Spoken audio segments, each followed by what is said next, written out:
Muy bien. Buenas noches a todas y todos. Hoy defiende su tesina como último acto como estudiante Obando Melisa. La tesina fue dirigida por Mercedes Urcade y los jurados aquí presentes, la licenciada Carla Caporosi y el doctor Emilio Suárez, Gustavo Emilio Suárez. Así que bueno, ahora yo voy a hacer el intermediario para ir pasando. Vos solamente me decís la siguiente y ahí vamos a estar. Voy a Perfecto. iniciar, compartir la pantalla. Muy bien.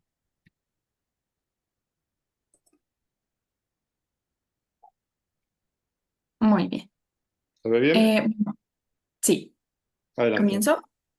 Bueno, muy buenas tardes a todos. Gracias a todos los aquí presentes, a los jurados y en especial a mi directora de tesina, la licenciada Mercedes Urcade.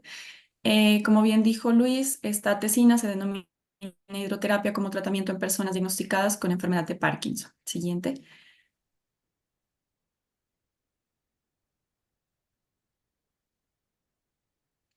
Para esta tesina se planteó la siguiente pregunta de investigación, la cual es ¿cuáles son los efectos de la hidroterapia en cuanto a la movilidad funcional en las personas diagnosticadas con enfermedad de Parkinson?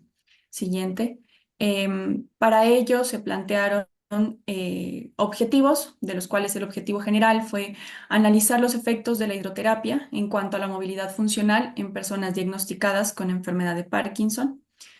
Siguiente. Y los objetivos específicos fueron tres.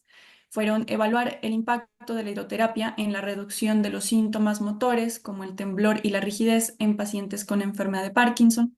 Evaluar el impacto de la hidroterapia en la estabilidad postural, el equilibrio y la amplitud de movimiento en personas con esta enfermedad. Y examinar el impacto de la hidroterapia en cuanto a la calidad de vida relacionada con la movilidad y la autonomía funcional en los pacientes diagnosticados con esta enfermedad. Bueno, la enfermedad de Parkinson fue descrita por primera vez en el año 1817 por el médico James Parkinson como parálisis agitante y es un trastorno neurodegenerativo crónico que afecta al sistema extrapiramidal causando las principales manifestaciones motoras que serán descritas más adelante. En cuanto a la epidemiología, es la segunda enfermedad neurodegenerativa más frecuente después de la enfermedad de Alzheimer. Según la OMS, la prevalencia se ha duplicado en los últimos 25 años y se estima que el 0,3% de la población general la presenta, siendo el 1% en mayores de 60 años.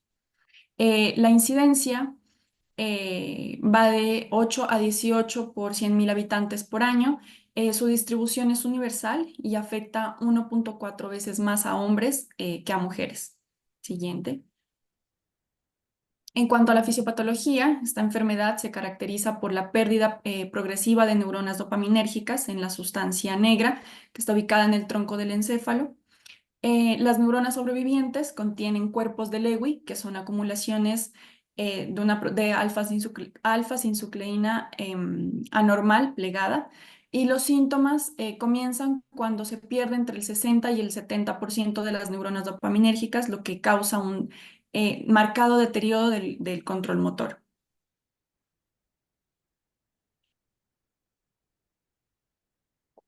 En cuanto a la etiología, es desconocida y en la actualidad se considera que es de causa multifactorial, en donde el riesgo de la enfermedad parece estar determinado por la interacción entre los factores del individuo y los factores ambientales.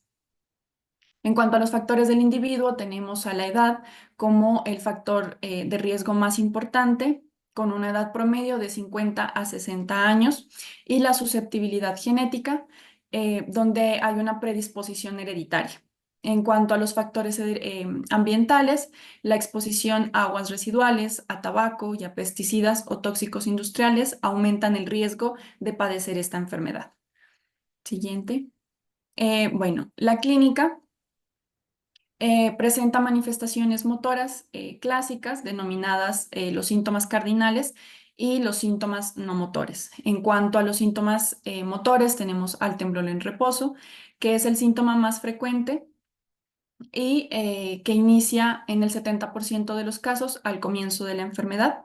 La rigidez, la cual se asocia con dolor, y la rigidez del cuello y el tronco genera una postura semiflexionada alterando la postura, ¿sí? La bradicinesia, que es la lentitud al inicio y en la ejecución del movimiento, es el síntoma más incapacitante y se acompaña de una pérdida de la expresión facial o denominada la fascia de jugador de póker y una disminución del balanceo de los brazos al caminar. Por último, la inestabilidad postural, que se da en etapas más avanzadas como consecuencia de una alteración de los reflejos posturales. Esta, lo cual aumenta el riesgo de caídas en este tipo de pacientes. El individuo adopta una postura con una ligera semiflexión de todas las articulaciones, denominada una postura de simio, y también altera la marcha, generando una marcha típica conocida como la marcha festinante, con pasos cortos y rápidos.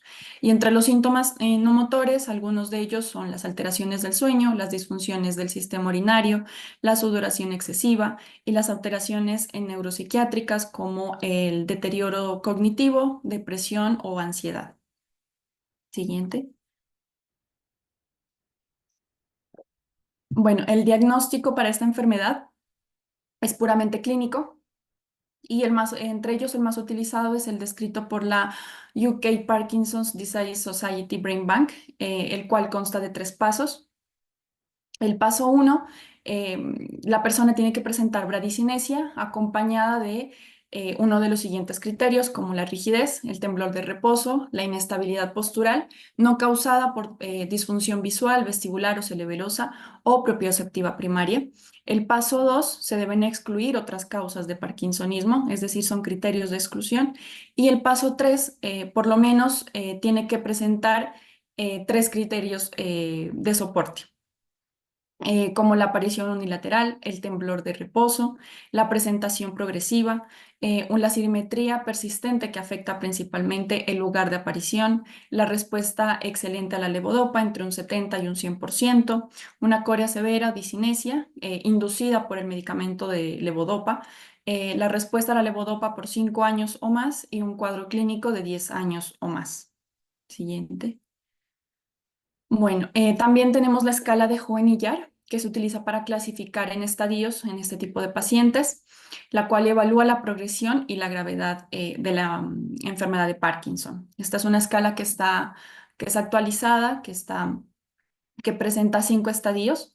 El estadio 1, el individuo presenta síntomas unilaterales únicamente. En el estadio 1.5, los síntomas son unilaterales y axiales. En el estadio 2, presenta síntomas bilaterales sin alteraciones del equilibrio. En el estadio 2.5, presenta síntomas bilaterales leves. En el estadio 3, la enfermedad se hace bilateral de leve a moderada con una inestabilidad postural, pero todavía es físicamente independiente. En el estadio 4, la incapacidad es más grave, pero aún es capaz de caminar o permanecer de pie sin ayuda. Y en el estadio 5, permanece en silla de ruedas o en la cama si no se tiene ayuda.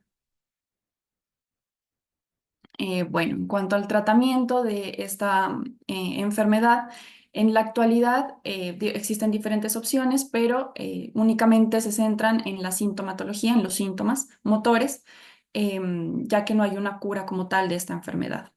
En esta presentación tenemos los 2 tratamientos más utilizados: el tratamiento farmacológico, que se basa en fármacos dopaminérgicos.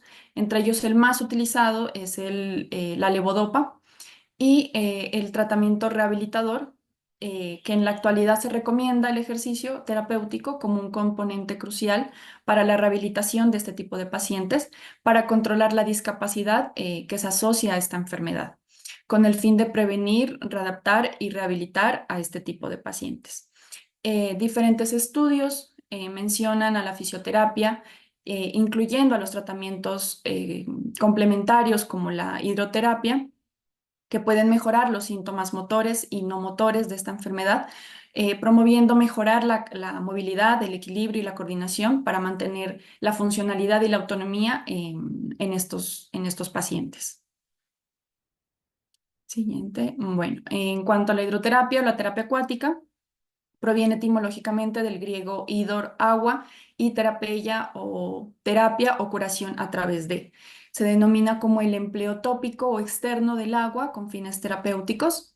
Y bueno, en la actualidad ha ganado popularidad por las ventajas mecánicas que ofrece el medio acuático, como la reducción de la gravedad y el calor, por lo que cada vez más se utilizan patologías ortopédicas, reumatológicas y traumatológicas.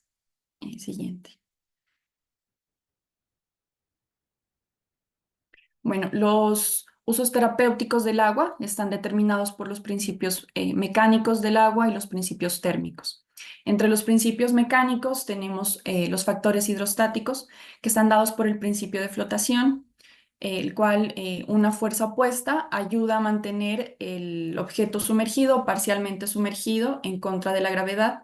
Los factores hidrodinámicos, dados por la resistencia hidrodinámica, que son factores que facilitan o resisten el movimiento dentro del agua, y el uso prolongado de estos factores permite una progresión en los ejercicios. Y también tenemos los factores hidrocinéticos. Refieren que usar el agua en función de un componente de presión, ya sea por duchas o chorros de presión contra el cuerpo o por una agitación del agua. Los principios térmicos del agua son el calor específico, que del agua es mínimo 35 grados centígrados, lo que quiere decir que mantiene bien su temperatura. La conductividad térmica, que es un buen conductor de calor, y la temperatura del agua, en donde el agua caliente produce una vasodilatación, generando efectos analgésicos, antiinflamatorios y de relajación. Y el agua fría produce efectos de vasoconstricción, lo que reduce la inflamación y ayuda a aumentar el umbral del dolor. En esta tabla tenemos según la temperatura del agua para los tratamientos utilizados. Por ejemplo, la temperatura fría, que va de los 10 a los 15 grados centígrados, utilizada para la recuperación post ejercicio o los baños de contraste. Una temperatura templada, que va de los 26 a los 36 grados, a los 30 grados centígrados, para el acondicionamiento cardíaco, el ejercicio intenso. Una temperatura indiferente, que va de los 32 a los 35 grados centígrados, que se utiliza para realizar la terapia acuática, el Tai Chi y de relajación. Y una temperatura caliente, que va de los 36 a los 41 grados centígrados, utilizada para la relajación y para baños de contraste.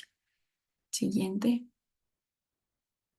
Bueno, en cuanto a los efectos fisiológicos del agua, tenemos que estos cambios o estas adaptaciones fisiológicas que se producen van a depender del nivel de la duración de la inmersión y de la temperatura del agua, ya sea fría, caliente o tibia, como lo vimos anteriormente.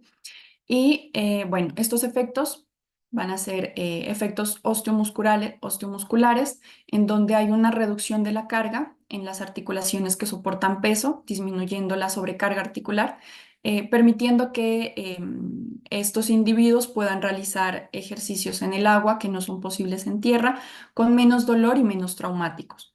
También hay un fortalecimiento muscular gracias a la resistencia que ofrece el agua. Hay un efecto sobre la pérdida de la densidad ósea y una menor pérdida de grasas comparadas con otras formas de ejercicio según la bibliografía. Los efectos cardiovasculares están dados por la presión hidrostática, ¿sí? En donde hay un aumento de la circulación venosa, un aumento del volumen cardíaco, un aumento del gasto cardíaco, y lo que hace es una reducción de la frecuencia cardíaca, la presión arterial sistólica y el consumo de oxígeno en respuesta al ejercicio. Los efectos respiratorios van a estar dados por la inmersión del cuerpo en el agua, donde va a haber un aumento del trabajo respiratorio y una disminución de la capacidad vital.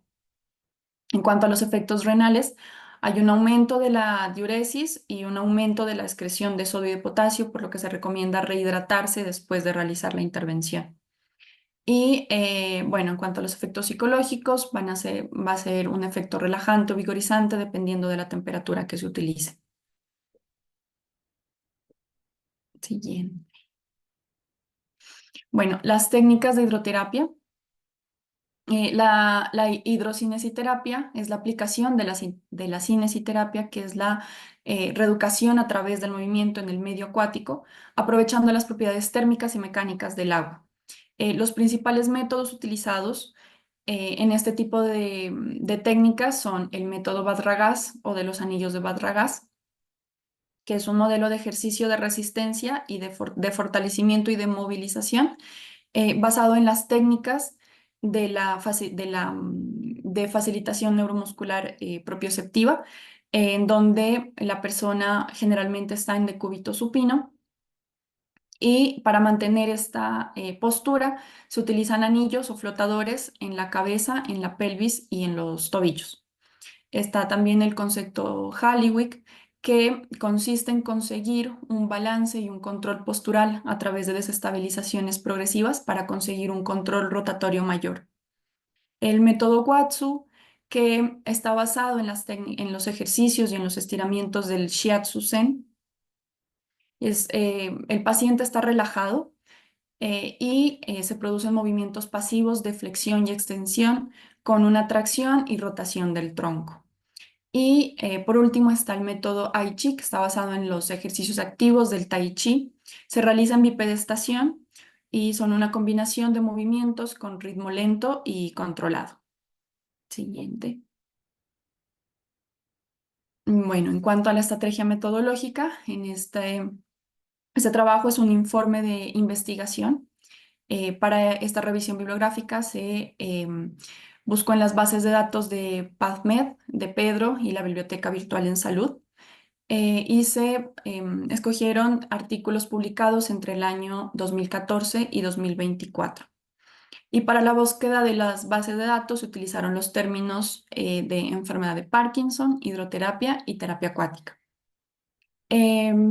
Los criterios de inclusión se incluyeron estudios tipo metaanálisis, revisión sistemática, ensayos clínicos y estudios de casos y controles, que el idioma sea en inglés o en español y que la técnica sea exclusivamente en la enfermedad de Parkinson. Oh,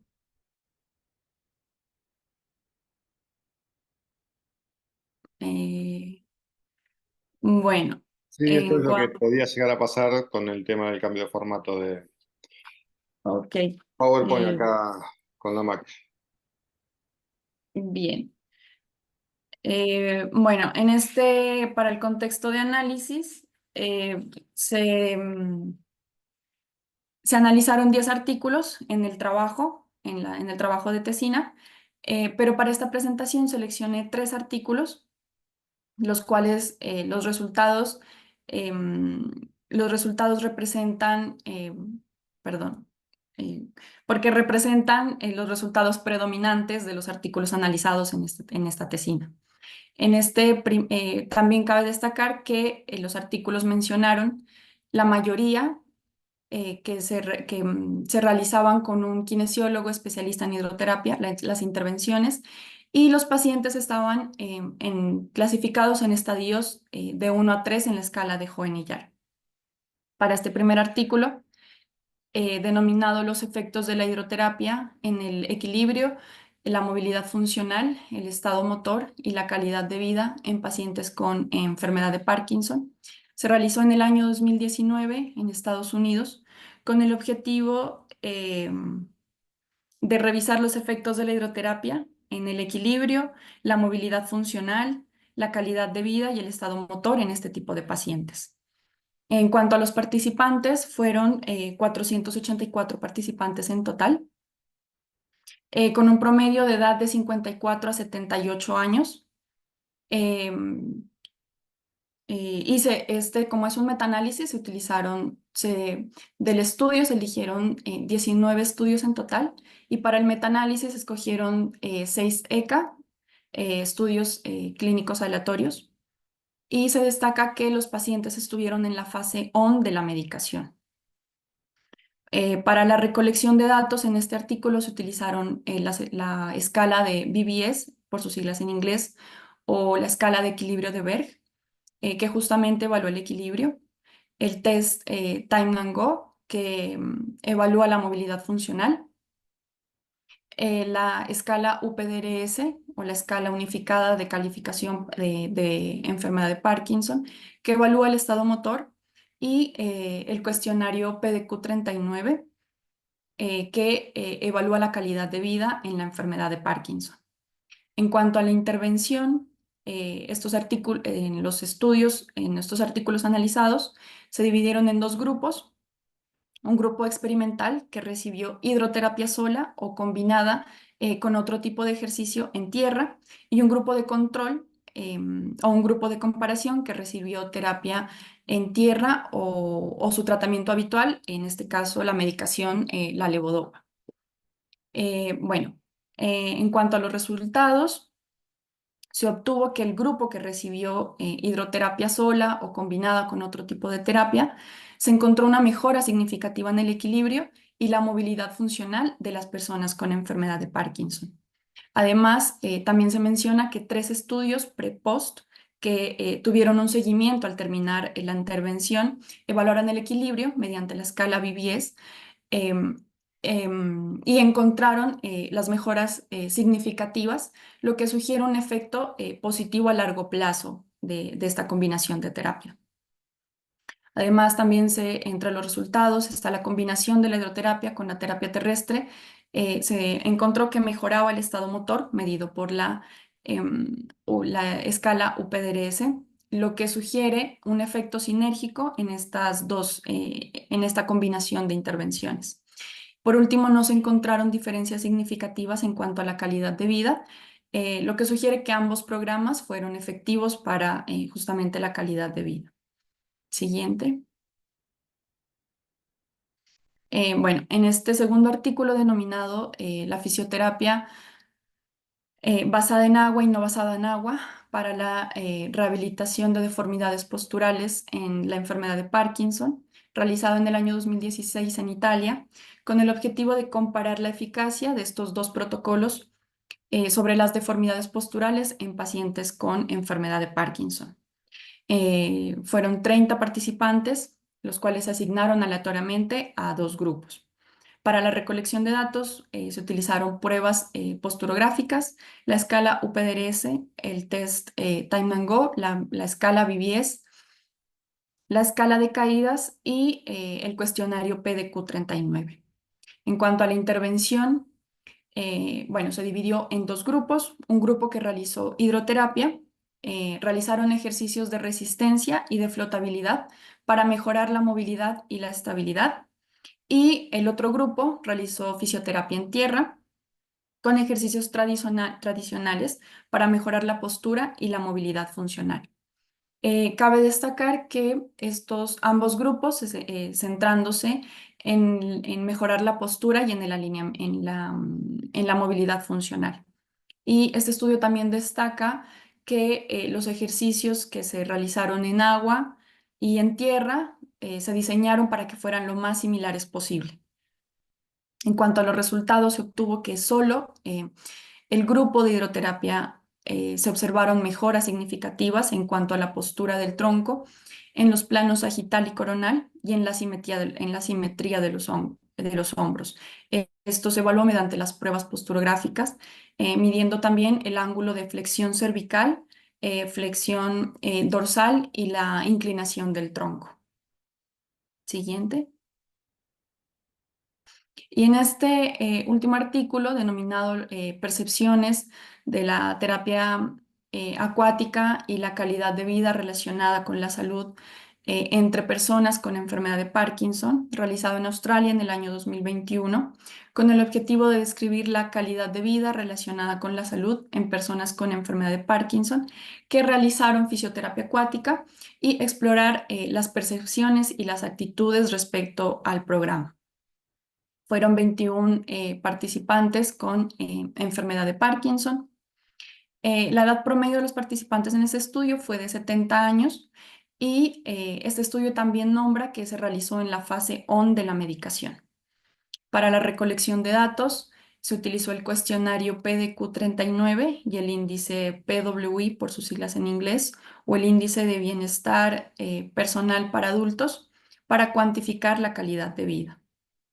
En cuanto a la intervención, se dividieron en 3 fases después de haber concluido el tratamiento.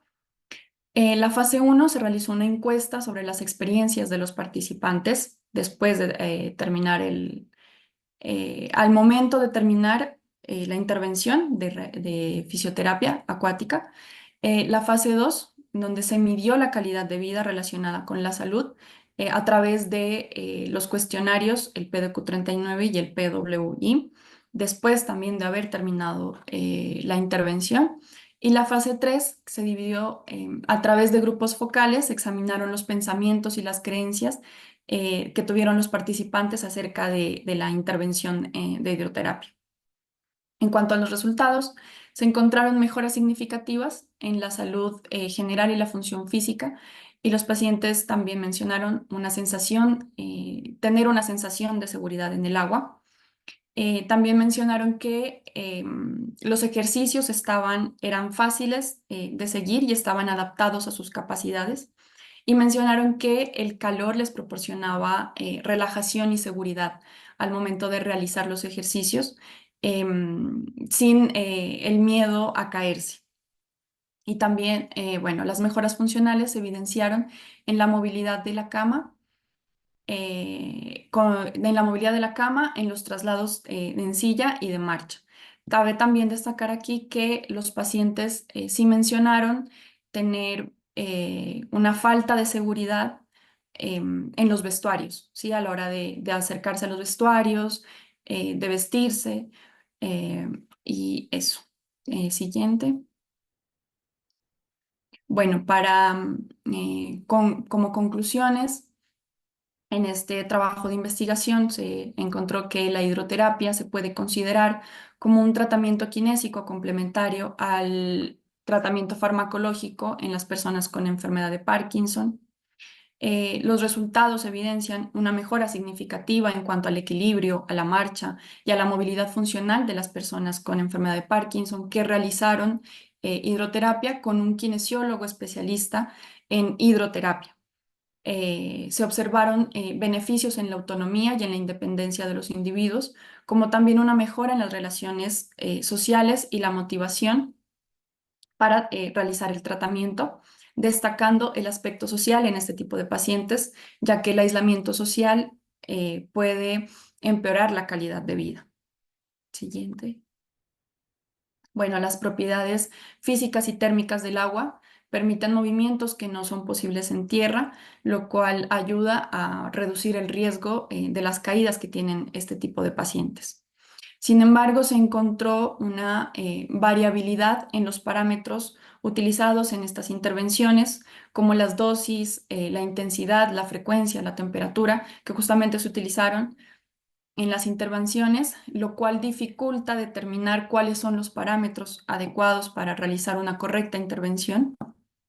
Es importante realizar una evaluación kinésica antes de iniciar el tratamiento de hidroterapia para establecer el recurso humano que se necesita y las condiciones del agua, así como también tener en cuenta la infraestructura adecuada para garantizar la seguridad a este tipo de pacientes, asegurando que no haya barreras físicas. Y por último, es necesario que las investigaciones futuras consideren la heterogeneidad de los parámetros para una adecuada intervención con poblaciones de muestra más grandes. Muchas gracias.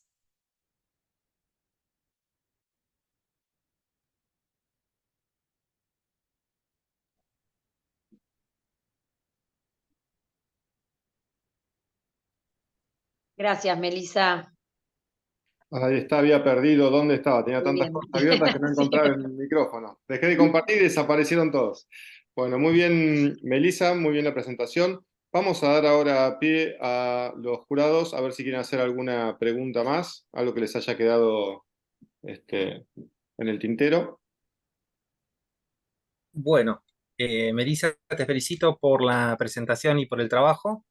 Y uno se plantea en este tipo de trabajo cuándo sería el momento de aplicar esta técnica, porque en los estudios la edad media estaba alrededor de los 70 años, entonces uno se plantea haciendo una enfermedad de inicio más precoz en cuanto al tratamiento, y muchas veces se inicia con el tratamiento farmacológico. Si no sería adecuado tomar un trabajo de una edad más temprana de los pacientes y ver los beneficios a largo plazo, sobre todo cuando estamos hablando de una población que tiene una expectativa de vida que va a ir aumentando con el correr de los años. Y sería muy interesante aplicar esto en el inicio de la enfermedad como una terapia combinada con la parte kinésica de otro tipo de rehabilitación en tierra, ¿no? Sí, en realidad también lo pensé y justamente una de las preguntas que me hice fue en qué momento, um, como por clasificarlo, en qué momento del estadio de la enfermedad sería ideal.